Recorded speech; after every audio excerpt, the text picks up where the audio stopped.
Tapos yung pampano. Isda, yung pampano, no? Ang natira, limon. Saka sa totoo ito, masarap din. Masarap siya. Yung tofu. Tokwa, yung tofu. Sisling tofu. Yes. Yan.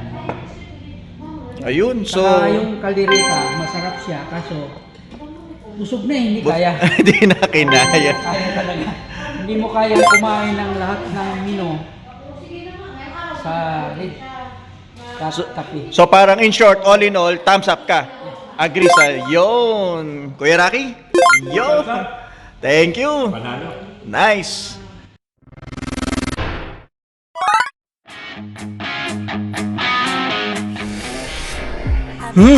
At bigla ako na curious, ano ba ang pinag-uusapan ni Kuya Noel at Kuya Rocky na masarap at nakakabusog?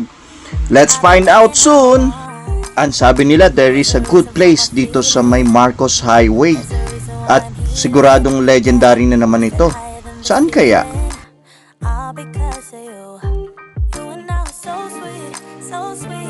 Teka, mukhang ito na yun ah. Ganda ng lugar ah, very cozy. And we are here na nga at Red Cat Cafe and Restaurant. Wow! This is quite new to me.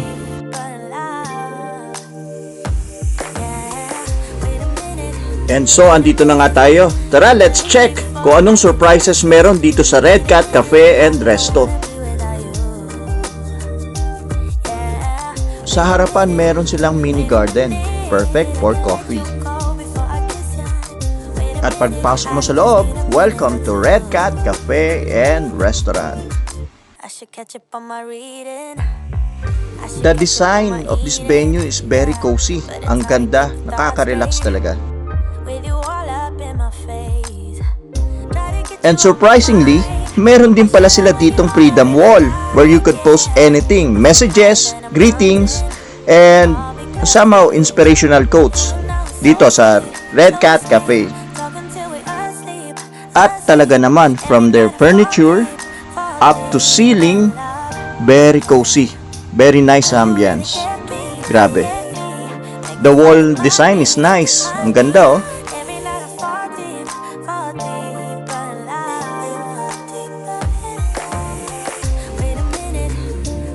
And to see is to believe, meron sila ditong immortal bread, hindi napapanis, hindi nasisira. So venue-wise, the place is okay. Napakaganda, ang sarap dito mag-chillax, and I can say na magandang place ito for any gatherings kasama mga friends and loved ones. How about kaya yung kanilang menu? Ano kaya masasabi natin dito? And I was surprised, marami pala silang bestseller na pwede pagpilian dito. From soup, from roasted, and from appetizers and desserts.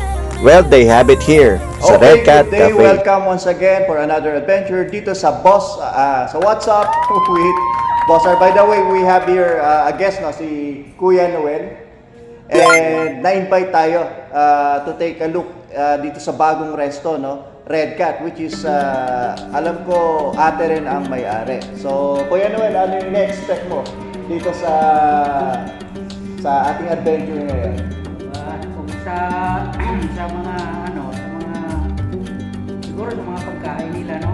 Yeah, yun din yung pinuntahan talaga natin pag pumunta tayo.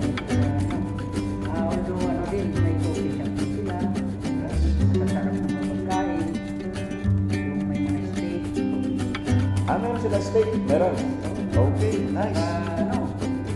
Saka yung kaldereta na yan. Yun. So, I was invited by Kuya Noel, no? Yesterday, and sabi niya may pupuntahan kami. And somehow, if I could put on a vlog para dito. So, I am excited. And let's see kung anong surprises meron dito sa Red Cat. Kaya samahan nyo kami. Let's go! At ayun na nga, isa-isa nang dumarating ang mga pagkain. Well, I guess we have here, first stop is the quesadillas. Nice. Mukhang masarap. At syempre, pwede bang mawala si Shanghai Roll?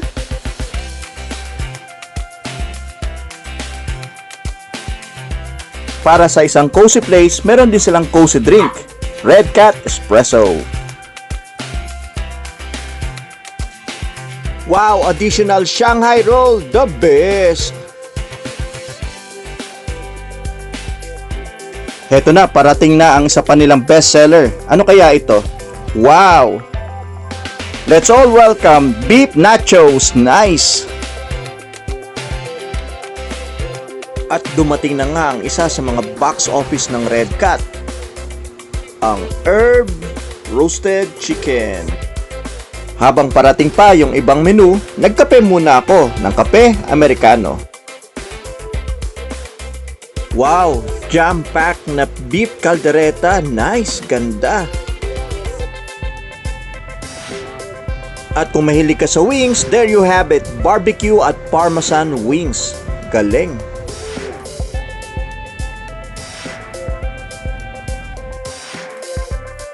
At syempre naman, hindi mawawala ang sizzling tofu pag ganitong mga handaan. Nice!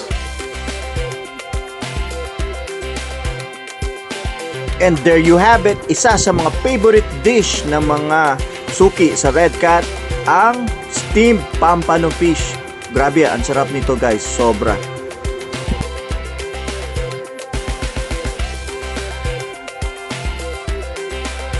Kayo po ba ay mahilig sa seafood? Well, they got seafood kare-kare for you to enjoy, siyempre.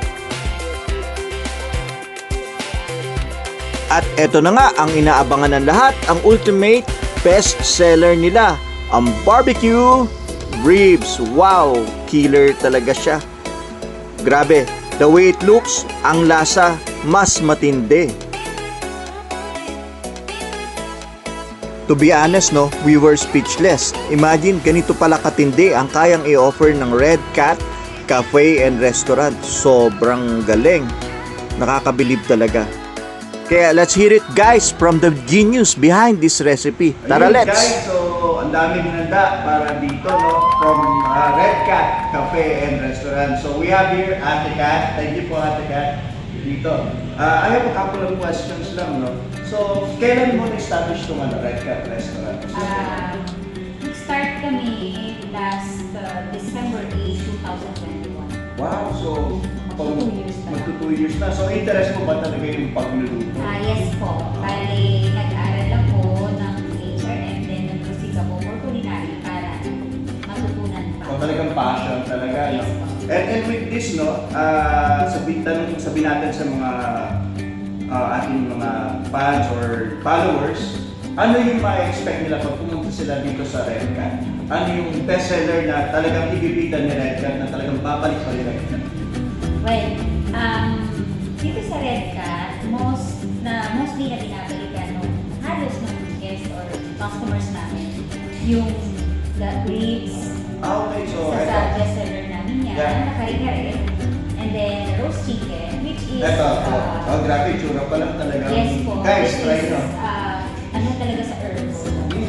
Napansin ko kanina nung dinadala dito, no? Talagang powerful yung scent niya. So, I'm sure na kung gaano siya kabango, yun din talaga yung lasa niya. Malalaman natin, let's find out later. Ayun. Okay po, so I guess, guys, this is the best place ever. And para, by the way, no, para sa mga ating mga followers, no, na gustong mag-inquire, and then ano ba yung in-expect nila when it comes to amenities? Do you do catering po ba? Yes po, we offer catering, Mhm. pero yung maximum capacity ng restaurant natin is 60 bucks. 60 bucks lang. Ito na yung Buong restaurant. buong resto na. So, pwede kayong mag-conduct ng, I guess, ng meeting, and Yes. Meron kami function room Function for room. 20 bucks. I see. So, mamaya papakita ko sa inyo yung buong area kung saan kung gusto nyo mag-conduct ng birthday, any celebrations, events, may function room sila, plus yung buong restaurant magagamit and very cozy. And I'm telling you, this is the best spot along Fairview. By the way, saan nila mapupuntahan? Itong Red Cat? We are located at Don Mariano Marcos Highway. Okay. Malapit kami sa Jollibee Commune. Kita ka na ba sa Waze? Yes po. Ayun. Visible kami sa Waze, Google Maps. Ayun guys, so kung sino yung gustong bisitahin and ma-experience Very delicious food and also very cozy ambient kung gusto mo mapag-isa and mag-relax. You can come here at Red Cafe, i-waste nyo na lang. And also they do delivery din sa Food Panda. Tama, no? Yes, food panda and Grab. Food Panda and Grab, pwede. Yun, so guys, tara! Puntahan natin ito. Okay.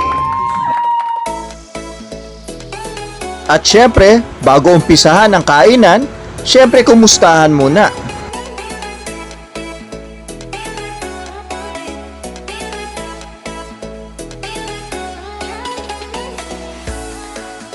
And finally, nag-start na kumain.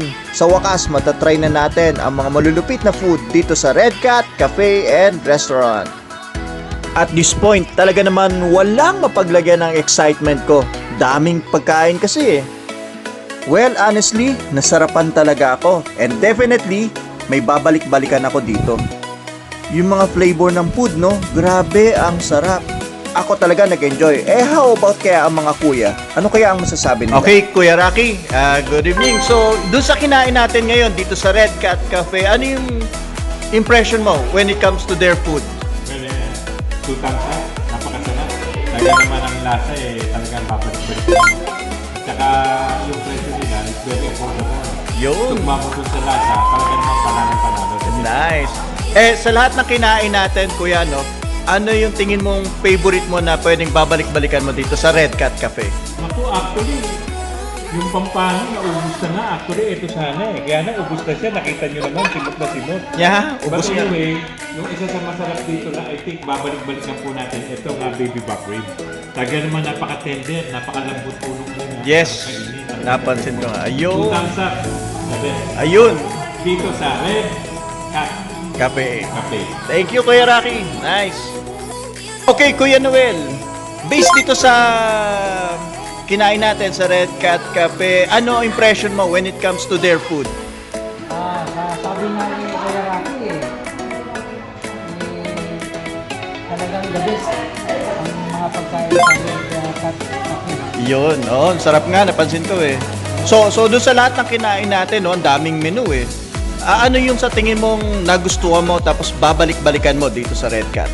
Alam mo Kuya Rocky, kanina puno ito. Ngayon konti na lang. Yun nga. Ayun nga eh. Garlic rice nila. Masarap. Oh, masarap talaga yung garlic rice. Tama, yung sabi, yung bagsidi background. Yeah. Tapos yung pampano. Isda, yung pampanon, no? Ang natira, limon. Saka sa totoo ito, masarap din. Masarap siya. Yung Tokwa, yung tofu. Sisling tofu. Yes. Ayun, so... Saka yung kaldereta, masarap siya. Kaso, busog na hindi kaya. Hindi na kinaya. Kaya talaga. Hindi mo kayang kumain ng lahat ng menu. So parang in short, all in all, thumbs up ka. Agree sa yun. Kuya Rocky? Yun. Thank you. Nice. At kagaya nga ng sinabi ni Kuya Noel at ni Kuya Rocky, Red Cat Cafe and Restaurant is the best venue, masarap ang pagkain at murang-mura, very affordable. And maraming salamat po ulit for this experience. Until my next adventure po ulit. See you!